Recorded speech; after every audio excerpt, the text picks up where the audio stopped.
নতুন ভাবি, ও নতুন ভাবি, নতুন ভাবি বাইরে আসো, সুলতান আপু তোমারে দেখতে আইছে।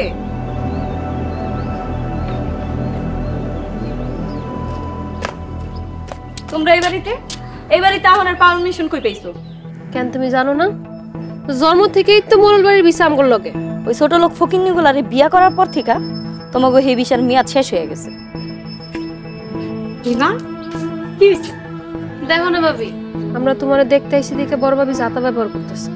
গতকালের চরের কথা কি ভুলে গেছেন? না, ভুলি নাই। তো এই থাবরের বদলা কেমনে নেই তুই খালি দেখিস। কি করতে পারেন দেখুন।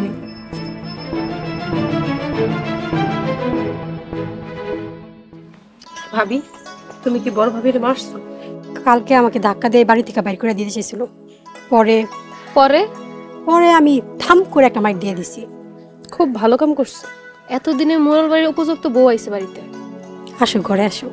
না ভাবি, আজকে তোমারই দেখতে আইছিলাম, আরেকদিন আসবো না, আমরা যাই। আচ্ছা আবার আইসো। মোড়লরা কি জমি না খুব বাড়াবাড়ি করতেছে? হ্যাঁ চাচা, শুনতেছি সাদেকের জমিতে ওরা নাকি ঘর বানাইতে দিব না। আমি কই কি, ওই জমিতে ঘর না বাইন্দা মোড়লের আরো জমি কেনার চেষ্টা করো। এটা আপনি ভালো কইছেন চাচা, কিন্তু আব্বার যে জমিটা পছন্দ হয়েছে। পছন্দের আরো অনেক জমি পাইবা। এখন যদি ঝগড়া করে সব শেষ করে ফেলাও তাহলে লড়াই করবা কেমনি? এটা আপনি ভালো কইছেন চাচা। আমার কথা শুনো আর জমি কেন। জি চাচা, মোড়লকে ভেজাল জমি যদি খোঁজ পান আমারে জানাই। আচ্ছা, ভেজাল জমির খোঁজ পাইলে আমি তোমার জানাবনি। এই নাও, এই ফাইলটা নিয়ে কাজটা ঠিক করে নিয়ে আসো।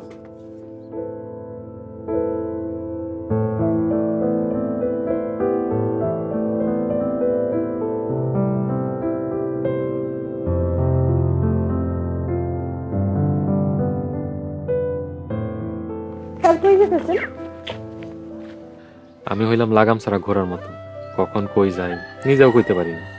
স্যার, আমি মনে হয় আপনার অনেক কষ্ট দিয়ে ফেলাইছি। আরে না না, কি কও এসব? এই পৃথিবীতে কেউ যদি একটু শান্তি দিয়া থাকে সেটা হইলো তুমি। আমি কবে আবার আপনার শান্তি দিলাম? তোমারে দেখলে আমার শান্তি লাগে।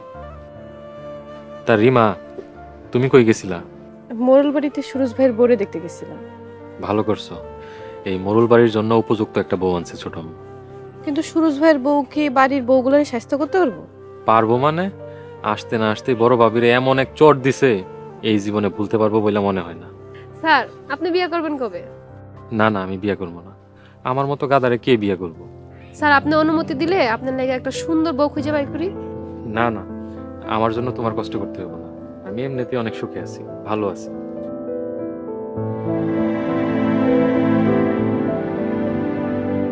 স্যার, মনে হয় এই জীবনে আর কোনোদিনও বিয়ে করব।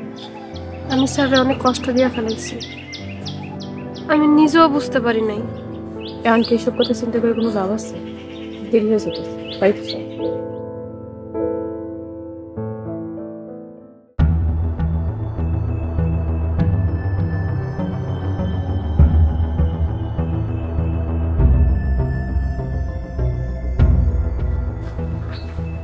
ভাইজান, করিম আর করিমের বউ এই দুইজনে মিলে সুরজের একটা বেদ্যপ মেয়া এই মোরল বাড়িতে বউ করে আনছে। হজাটা সুরজের বউ তোমাকে বড় বড় থাপ্পড় মারছে। ওই তোর বউ তখন কি করছিল? হাতে মেহেদি পরে বসে আছিল, তোর বউ থাপ্পড় মারতে পারে না? ভাইজান, গোপন সূত্রে জানতে পারছি সুরজের বিয়া করাইছে রিমা আর রিমার জামাই। এইবার বুঝছস ওই ছোট লোকগুলা কেমন খেলা খেলতেছে? জেঠা, এইভাবে চলতে দেওয়া যাবে না, একটা ব্যবস্থা করতেই। ওরা ছোট জাতের লোক হইতে পারে, ওকে ব্রেন কিন্তু ছোট না। ভাইজান, অনেকদিন পর সত্য একটা কথা বললাম। এক এক করে তো মোরল বাড়ির সব খাইয়ে ফেলাইতেছে। আর ওকে আগে বাড়তে দেওয়া যাইব না, যেমনিও ওকে থামাইতেই। হ্যাঁ ভাইজান, এখন তুমি একটা কিছু করো। আলাল, আজকে ওই রিক্সালার বাড়িতে গিয়ে বইলে আসবি, ভুল ক্রমেও যদি মোরল বাড়ি কোনো জমির দিকে তাকায় তাহলে ওকে বংশ আমি নির্বংশ করে দেব। হজেঠা, আজকে যেতেছি। শোন, এবার লাস্ট ওয়ার্নিং, যদি সুবুদ্ধির উদয় হয়তো কথা শুনলো, আর যদি না শোনে তাহলে আমি মাইরা বিদেশ চলে যাব। যা।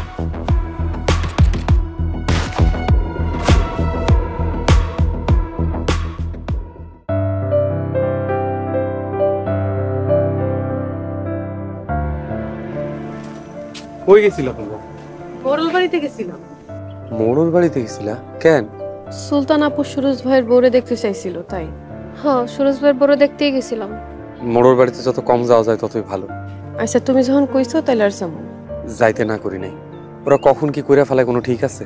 আমি থাকতে আমার বোনের কিছু করবো? কলজে টাইনা সিরা ফেলামো না? আচ্ছা ঠিক আছে, বাড়ি চলো।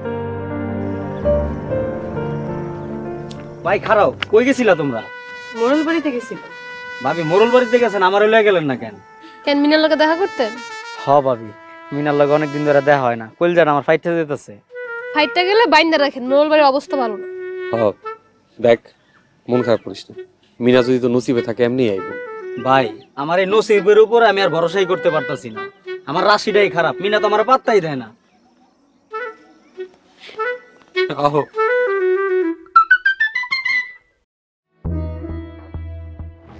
জানো, তোমার কাছে পেয়ে আমার জীবনটা ধন্য হয়ে গেছে। সত্যি বলতেছ? হ্যাঁ, সত্যি বলতেছি। কিন্তু তুমি বাড়ির অন্য মানুষগুলো ভালো না। এই খারাপ মানুষগুলোর লগে লড়াই করানোর লিগেই আমি তোমার এই পোলার বউ বানাই বাড়িতে আনছি। এসব কি কইতেছেন আম্মা? যা কইতেছি ঠিকই কইতেছি বৌমা। আমি আসছিলাম গরিব ঘরের মায়া। এই বাড়িতে বউ হইয়া আওয়ানোর পর থেকে সবার অনেক অত্যাচার সহ্য করছি, অনেক অপমান সহ্য করছি, অনেক কষ্ট সহ্য করছি। আম্মা, কারা তোমার কষ্ট দিছে? কয়জনের নাম কুমুরে বাজান। 2 দিন আগেও তো আমার মায়েরা ফালানোর প্ল্যান করছিল। আমার মায়েরে মারতে চাই, আমি একটা একটা দইরা দইরা মারমু, তুমি খালি একবার কও। কি করতে হইব খালি আমার কোন, সবগুলোর সাহায্য করে ফেলাম। আমি জানি বৌমা, তুমিই পারবা। আমিও তোমাকে লগে আছি। তাইলে বাজান তোরে রিমার জামাইয়ের লগে মিল দিতে হইব। আম্মা, আমি ওগুলোর লগে মিল দিতে পারবো না। বৌমা, সুরজ ওগুলোকে কথা কইলে কোক না কইলে নাই, তুমি আর আমি ওগুলোকে মিল দিয়া এই মোড়ল বাড়ির সব করার সাহায্য করবো, শিক্ষা দিব।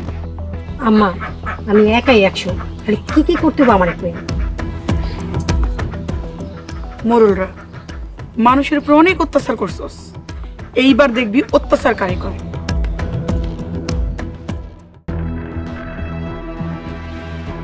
ভাই তোমরা আইছো, ঘরের ভিতরে চলো। আমরা তো ঘরে যাইতে আহিনি, তো ঘরে শেষবারের মতো সাবধান করতেই।